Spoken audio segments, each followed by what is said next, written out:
ಸ್ನೇಹಿತರೆ ನಮಸ್ಕಾರ ಎಲ್ರಿಗೂ. ಇವತ್ತಿನ ಈ ಒಂದು ವಿಡಿಯೋದಲ್ಲಿ HYF ಫಾರ್ಮ್ ಅಂದರೆ ಹೆಡ್ ಆಫ್ ದಿ ಫ್ಯಾಮಿಲಿ ಅವರ ಕುಟುಂಬದ ಮುಖ್ಯಸ್ಥರ ಆಧಾರ್ ಕಾರ್ಡ್ನ ಬಳಸ್ಕೊಂಡು ಇತರ ಸದಸ್ಯರುಗಳು ಅಂದರೆ ಸಪೋಸ್ ನೀವು ಮದುವೆ ಆಗಿದ್ರೆ ಗಂಡನ ಆಧಾರ್ ಕಾರ್ಡ್ನ ಬಳಸ್ಕೊಂಡು ಹೆಂಡತಿಯ ಅಡ್ರೆಸ್ನ ಚೇಂಜ್ ಮಾಡ್ಬೋದು. ನೆನ್ನೆನೂ ಕೂಡ ಒಂದು ವಿಡಿಯೋನ ಮಾಡಿದೆ. ಈ ರೀತಿ ಫಾರ್ಮ್ ಇರುತ್ತೆ. ನಿಮ್ಮ ಪಂಚಾಯತಿ ಅಧ್ಯಕ್ಷರು ಹಾಗೆಯೇ ನಿಮ್ಮ ಡಾಕ್ಟರ್ ಸಿಗ್ನೇಚರ್ ಮಾಡಿಸ್ಕೊಂಡು ಕೂಡ ಅಡ್ರೆಸ್ನ ಅಪ್ಡೇಟ್ ಮಾಡ್ಬೋದು ಅಂತೇಳಿ. ಈಗ ಆ ರೆಕಾರ್ಡ್ನು ಕೂಡ ಇಲ್ಲದೇ ಕೇವಲ ಇದೊಂದು ಫಾರ್ಮ್ ಇದ್ರೂ ಸಾಕು, ನಿಮ್ಮ ಕುಟುಂಬದ ಮುಖ್ಯಸ್ಥರ ಆಧಾರ್ ಕಾರ್ಡ್ನ ಬಳಸ್ಕೊಂಡು ಯಶಸ್ವಿಯಾಗಿ ಆಧಾರ್ ಅಪ್ಡೇಟ್ನ ಮಾಡ್ಬೋದು. ಸ್ಟೆಪ್ ಬೈ ಸ್ಟೆಪ್ಪು ತಿಳಿಸ್ಕೊಡ್ತಾ ಇದ್ದೀನಿ. ಮೊದಲಿಗೆ ನೀವು ಯಾವ್ದಾದ್ರು ಸರ್ಚ್ ಬಾರ್ಗೆ ಬಂದು myAdhar.uida.gov.in ಅಂತ ಟೈಪ್ ಮಾಡಿ, ಅಲ್ಲಿ ನೆಕ್ಸ್ಟ್ ಪೇಜಲ್ಲಿ ಅಲ್ಲಿ ಮೇಲ್ಗಡೆ ಲಾಗಿನ್ ಅಂತ ಇದೆ, ಅದನ್ನು ಕ್ಲಿಕ್ ಮಾಡಿದ್ರೆ ನೆಕ್ಸ್ಟ್ ಪೇಜ್ ಈ ರೀತಿ ಓಪನ್ ಆಗ್ತದೆ. ಇಲ್ಲಿ ನಿಮ್ಮ ಆಧಾರ್ ನಂಬರು ಹಾಗೆಯೇ ಅಲ್ಲಿ ಕಾಣ್ತಾ ಇರ್ತಕ್ಕಂಥ caption hockey login with OTP ಅಂತ ಕ್ಲಿಕ್ ಮಾಡಿದ್ರೆ ನಿಮ್ಮ ಆಧಾರ್ ರಿಜಿಸ್ಟರ್ಡ್ ಮೊಬೈಲ್ಗೆ ಒಂದು OTP ಬರುತ್ತೆ. ಆ OTP ನಲ್ಲಿ ಕಾಣ್ತಿರೋ ಬಾಕ್ಸ್ಗೆ ಹಾಕಿ ನೀವು ಮತ್ತೆ ಇಲ್ಲಿ ಲಾಗಿನ್ ಅಂತ ಮಾಡ್ಕೋಬೇಕಾಗತ್ತೆ. ನಂತರ ನೆಕ್ಸ್ಟ್ ಪೇಜ್ ಈ ರೀತಿ ಓಪನ್ ಆಗ್ತದೆ ಸ್ನೇಹಿತರೆ. ಇಲ್ಲಿ ನೀವು ಅಡ್ರೆಸ್ನ ಅಪ್ಡೇಟ್ ಮಾಡಬೇಕು ಅಂದರೆ ಅಲ್ಲಿ ಮೇಲ್ಗಡೆ ಅಡ್ರೆಸ್ ಅಪ್ಡೇಟ್ ಅಂತ ಒಂದು ಆಪ್ಷನ್ ಕಾಣ್ತಾ ಇದೆ, ಆ ಆಪ್ಷನ್ನ ಕ್ಲಿಕ್ ಮಾಡ್ಕೊಳ್ಳಿ. ನಂತರ ನೆಕ್ಸ್ಟ್ ಪೇಜ್ ಈ ರೀತಿ ಓಪನ್ ಆಗ್ತದೆ. ನೆನ್ನೆ ನಾನು ತೋರಿಸಿದ್ದು ಅಪ್ಡೇಟ್ ಅಡ್ರೆಸ್ ಆನ್ಲೈನ್ ಅಂತ ತೋರಿಸಿದ್ದೆ. ಇವತ್ತಿದ್ರ ಪಕ್ಕದಲ್ಲೇ ಇದೆ ನೋಡಿ, head of the family HYF based Aadhaar update ಅಂತೇಳಿ. ನಾವು ಈಗ HYF ಮುಖಾಂತರ ಮಾಡ್ತೀನಿ ಅಂದರೆ ಈ ಕಾಲಮ್ನ ಕ್ಲಿಕ್ ಮಾಡ್ಕೋಬೇಕಾಗತ್ತೆ. ಕ್ಲಿಕ್ ಮಾಡಿದ್ರೆ ನೆಕ್ಸ್ಟ್ ಪೇಜ್ ಈ ರೀತಿ ಓಪನ್ ಆಗ್ತದೆ. ಇಲ್ಲಿ ಕೆಳಗಡೆ ಬಂದು ನೆಕ್ಸ್ಟ್ ಅಂತ ಮಾಡಿ, ನಂತರ ನಿಮಗೆ ನೆಕ್ಸ್ಟ್ ಪೇಜಲ್ಲಿ ಮೇಲ್ಗಡೆ ವಿಡಿಯೋ ಗೈಡ್ ಅಂತ ಇದೆ. ನಿಮ್ಗೆ ಗೊತ್ತಾಗಲಿಲ್ಲ ಅಂದರೆ ವಿಡಿಯೋನು ಕೂಡ ನೋಡಿ ತಿಳ್ಕೊಬೋದು. ಹಾಗೆಯೇ ಕರೆಂಟ್ ಡೀಟೇಲ್ಸ್ ಅಂತ ಕೆಳಗಡೆ ನಿಮ್ಮ ಅಡ್ರೆಸ್ ಕೂಡ ತೋರಿಸುತ್ತೆ. ಹಾಗೆಯೇ ಸ್ಕ್ರೋಲ್ ಮಾಡ್ಕೊಂಡು ಕೆಳಗಡೆ ಹೋದರೆ details of HYF required for update ಅಂತ ಹೇಳಿ ಇಲ್ಲಿ enter Aadhaar number of HYF head of the family ಅವ್ರದ್ದು ಆಧಾರ್ ನಂಬರ್ನ ಹಾಕಿ ಅಂತ ಕೇಳುತ್ತೆ. ಇಲ್ಲಿ ನೀವು ಯಾರ ಆಧಾರ್ ನಂಬರ್ ಬಳಸ್ಕೊಂಡು ಅಂದರೆ HYFನ ಆಧಾರ್ ನಂಬರ್ ಬಳಸ್ಕೊಂಡು ಹಾಕ್ತಾ ಇದ್ರಿ ಅವ್ರ ಆಧಾರ್ ನಂಬರ್ನ ಹಾಕಿ ಕೆಳಗಡೆ ಕ್ಲಿಕ್ ಮಾಡಿದ್ರೆ ಅವರ ಆಧಾರ್ ಕಾರ್ಡ್ಗೆ ಲಿಂಕ್ ಆಗಿರೋ ಫೋನ್ ನಂಬರ್ನ ಡೀಟೇಲ್ಸ್ ತೋರಿಸುತ್ತೆ. ಹಾಗೆಯೇ ಕೆಳಗಡೆ ಬಂದು select the HYF relationship with ಅಪ್ಲಿಕೆಂಟ್ಗೆ ಇಲ್ಲಿ ಕೊಟ್ಟಿರ್ತಕ್ಕಂಥ ಆಧಾರ್ ನಂಬರ್ ಏನಾಗಬೇಕು ಅಂತ ಕೇಳುತ್ತೆ. ಇಲ್ಲಿ ನೀವು ಯಾರ್ದು ಬಳಸ್ಕೊತಾ ಇದ್ದೀರಾ ಅಂದರೆ ಅಪ್ಲಿಕೆಂಟು ಇಲ್ಲಿರೋ HYFಗೆ ಏನಾಗಬೇಕು ಅಂತ, ಮಗ ಆಗಿದ್ರೆ ಚೈಲ್ಡ್ ಅಂತ ಸೆಲೆಕ್ಟ್ ಮಾಡ್ಕೊಳ್ಳಿ, ಹೆಂಡತಿ ಆಗಿದ್ರೆ ಸ್ಪೌಸ್ ಅಂತ ಸೆಲೆಕ್ಟ್ ಮಾಡ್ಕೊಳ್ಳಿ. ನಂತರ ಕೆಳಗೆ select the valid supporting document type ಅಂತ ಕೇಳುತ್ತೆ, ಅದನ್ನು ಕ್ಲಿಕ್ ಮಾಡಿದ್ರೆ ಈ ಲೀಸ್ಟಲ್ಲಿ ಇರ್ತಕ್ಕಂಥ ದಾಖಲಾತಿಗಳಲ್ಲಿ ನಿಮ್ಮ ಬಳಿ ಯಾವುದಿದೆ ಅದನ್ನು ಸೆಲೆಕ್ಟ್ ಮಾಡ್ಕೋಬೇಕು. ನೀವು HYFನ ಸೆಲೆಕ್ಟ್ ಮಾಡ್ಕೊಂಡಿರೋದ್ರಿಂದ ಇಲ್ಲಿ ಸೆಲ್ಫ್ ಡಿಕ್ಲರೇಷನ್ ಫಾರ್ಮೆಟ್ HYF ಅಂತ ಬರುತ್ತೆ ನೋಡಿ, ಅಡ್ರೆಸ್ ಅಪ್ಡೇಟ್ ಅಂತ. ನೀವು ಆ ಆಪ್ಷನ್ ಸೆಲೆಕ್ಟ್ ಮಾಡ್ಕೋಬೇಕಾಗುತ್ತೆ. ಸೆಲೆಕ್ಟ್ ಮಾಡ್ಕೊಂಡು ಓಕೆ ಅಂತ ಮಾಡಿ, ನಂತರ ಕೆಳಗಡೆ wave details and update document ಅಂತ ಕೇಳುತ್ತೆ. ನೀವು ಡಾಕ್ಯುಮೆಂಟ್ ಅಪ್ಲೋಡ್ ಮಾಡೋಕ್ಕೆ ಕೇಳುತ್ತೆ. ನೀವು ಮೊದಲೇ ಸ್ಕ್ಯಾನ್ ಮಾಡಿ ಇಟ್ಕೊಂಡಿರಬೇಕು. ಆ ಡಾಕ್ಯುಮೆಂಟು ಈ ರೀತಿ ಇರುತ್ತೆ ಫಾರ್ಮು. ಈ ಫಾರ್ಮ್ನ ಫಿಲಪ್ ಮಾಡೋದ್ರ ಬಗ್ಗೆನೂ ಕೂಡ ತಿಳಿಸ್ಕೊಡ್ತೀನಿ ನಾನು ಮುಂದೆ. ಸ್ನೇಹಿತರೆ ಏನು ಸಿಂಪಲ್ ಆಗಿದೆ.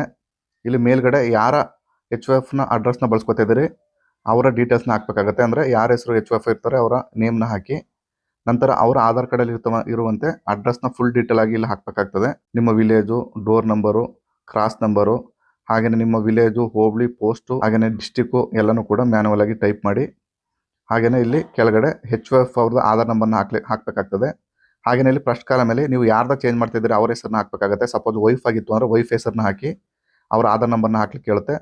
ತದನಂತರ ಅವ್ರಿಗೆ ನಿಮಗೂ ಇರ್ತಕ್ಕಂಥ ರಿಲೇಷನ್ಶಿಪ್ ಏನಂತ ಕೇಳುತ್ತೆ. ಇಲ್ಲಿ ವೈಫ್ ಅಂತ ಸೆಲೆಕ್ಟ್ ಮಾಡ್ಕೊಳ್ಳಿ, ಅಂದರೆ ಬರ್ಕೋಬೇಕಾಗತ್ತೆ.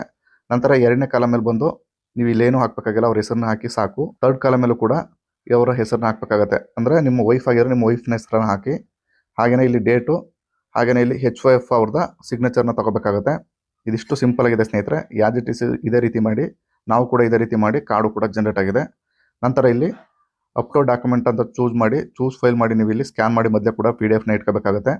ಅಪ್ಡೇಟ್ ಮಾಡಿದ್ರೆ ಈ ರೀತಿ 100% ಬರೋ ತನಕ ವೆಯ್ಟ್ ಮಾಡಿ. 100 ಆದ ನಂತರ ಇಲ್ಲಿ ಕೆಳಗಡೆ ನೆಕ್ಸ್ಟ್ ಅಂತ ಮಾಡಿ, ತದನಂತರ ನೆಕ್ಸ್ಟ್ ಪೇಜ್ ಈ ರೀತಿ ಓಪನ್ ಆಗ್ತದೆ. ಇಲ್ಲಿ ಅಮೌಂಟ್ನ ಪೇ ಮಾಡಲಿಕ್ಕೆ ಕೇಳುತ್ತೆ. ನೀವು 50 ರೂಪೀಸ್ನ ಪೇ ಮಾಡಬೇಕು. ಅಲ್ಲಿ ಕನ್ಸಲ್ಟ್ ಬಾಕ್ಸ್ನ ಕ್ಲಿಕ್ ಮಾಡಿ ಒಂದು ಪೇಮೆಂಟ್ ಆಪ್ಷನ್ನ ಸೆಲೆಕ್ಟ್ ಮಾಡಿಕೊಂಡು ಮೇಕ್ ಪೇಮೆಂಟ್ ಅಂತ ಕ್ಲಿಕ್ ಮಾಡಿದ್ರೆ ನಿಮ್ಗೆ ಈ ರೀತಿ ಒಂದು ಬಾರ್ ಕೋಡ್ ಶೋ ಆಗುತ್ತೆ. ಇವಾಗ ನಿಮ್ಮ ಫೋನ್ಪೇ, ಗೂಗಲ್ ಪೇ ಮುಖಾಂತರ ಅಲ್ಲಿ ಕಾಣ್ತಿರೋ ಬಾರ್ ಕೋಡ್ನ ಸ್ಕ್ಯಾನ್ ಮಾಡಿ ನಿಮ್ಮ ಫೋನ್ಪೇ, ಗೂಗಲ್ ಪೇ ಪಿನ್ ಹಾಕಿ ಸಬ್ಮಿಟ್ ಮಾಡ್ತು ಅಂದರೆ ನಿಮ್ಮ ಪೇಮೆಂಟ್ ಸಕ್ಸಸ್ಫುಲ್ ಆದ ನಂತರ ಆಟೋಮೆಟಿಕ್ಕಾಗಿ ಅದೇ ಕೂಡ ಪೇಮೆಂಟ್ ಕನ್ಫರ್ಮೇಷನ್ ತೋರಿಸುತ್ತೆ. ಈ ರೀತಿ ಪೇಮೆಂಟ್ ಸಕ್ಸಸ್ಫುಲ್ ಅಂತೇಳಿ ಆಟೋಮೆಟಿಕ್ಕಾಗಿ ಅದೇ ಕೂಡ ರೀಡೈರೆಕ್ಟ್ ಆಗುತ್ತೆ. ಪೇಮೆಂಟ್ ಸಕ್ಸಸ್ ಅಂತ ಬರುತ್ತೆ. ಹಾಗೆ ಕೆಳಗಡೆ ಡೌನ್ಲೋಡ್ ಅಕ್ಲಾಜ್ಮೆಂಟ್ ಅಂತ ಬರುತ್ತೆ. ಇವಾಗ ನೀವು ಈ ಅಕ್ಲಾಜ್ಮೆಂಟ್ ಡೌನ್ಲೋಡ್ ಮಾಡ್ಕೊಂಡ್ರೆ ನಿಮಗೆ ಒಂದಲ್ಲಿ SRN ನಂಬರ್ ಅಂತೂ ಕೂಡ ಬಂದಿರುತ್ತೆ. ಅದನ್ನು ಬಳಸ್ಕೊಂಡು ನಿಮ್ಮ ಆಧಾರ್ ಕಾರ್ಡ್ ಸ್ಟೇಟಸ್ನ ಚೆಕ್ ಮಾಡ್ಬೋದು. ಅದಕ್ಕೂ ಮೊದಲು ನಿಮ್ಮ ಆಧಾರ್ ಕಾರ್ಡು ಜನರೇಟ್ ಆಗಬೇಕು ಅಂದರೆ ನೀವು ಇನ್ನೂ ಒಂದು ಸ್ಟೆಪ್ ಕೆಲಸ ಇದೆ. ಯಾರು HYF ಇದ್ದೀರಿ ಅವರ ಆಧಾರ್ ಕಾರ್ಡ್ನ ಹಾಕಿ ನೀವು ಮತ್ತೆ UID ವೆಬ್ಸೈಟ್ಗೆ ಬಂದು ಅವರ ಆಧಾರ್ ಕಾರ್ಡ್ ನಂಬರು ಮತ್ತು ಅಲ್ಲಿ ಕಾಣ್ತಿರೋ ಕ್ಯಾಪ್ಷನ್ ಹಾಕಿ OTP ಬರುತ್ತೆ, ಆ OTPನ ಹಾಕಿ ಅವರ ಆಧಾರ್ ಕಾರ್ಡ್ ಮುಖಾಂತರ ಅವ್ರದ್ದು ಲಾಗಿನ್ನ ಮಾಡ್ಕೋಬೇಕಾಗತ್ತೆ.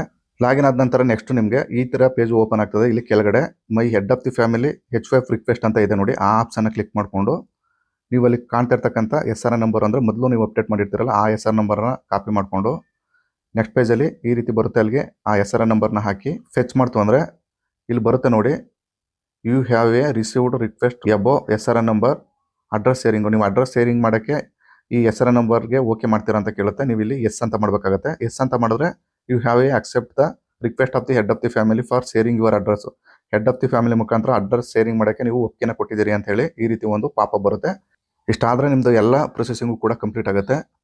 ಇದಾದ ಸ್ವಲ್ಪ ದಿನಗಳ ನಂತರ ನಿಮ್ಮ HOF ಮುಖಾಂತರ ಅಡ್ರೆಸ್ನ ಅಪ್ಡೇಟ್ನ ಯಾರು ಮಾಡಿರ್ತೀರಿ ಅವ್ರ ಅಡ್ರೆಸ್ ಅಪ್ಡೇಟು ಕೂಡ ಯಶಸ್ವಿಯಾಗಿ ಅಪ್ಡೇಟ್ ಆಗುತ್ತೆ. ಹಾಗೆಯೇ ಆಧಾರ್ ಕಾರ್ಡು ಕೂಡ ಯಶಸ್ವಿಯಾಗಿ ಪ್ರಿಂಟ್ನು ಕೂಡ ತಗೋಬೋದು.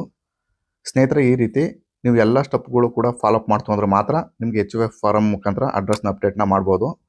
ಸ್ನೇಹಿತರೆ, ಇದಾಗಿತ್ತು ಮಾಹಿತಿ. ಈ ಮಾಹಿತಿ ನಿಮಗೆ ಇಷ್ಟವಾಗಿದ್ದರೆ ದಯವಿಟ್ಟು ನಮ್ಮ ಚಾನಲ್ನ ಸಬ್ಸ್ಕ್ರೈಬ್ ಮಾಡ್ಕೊಳ್ಳಿ. AJ Tech Kannada YouTube channel ಅಂತ.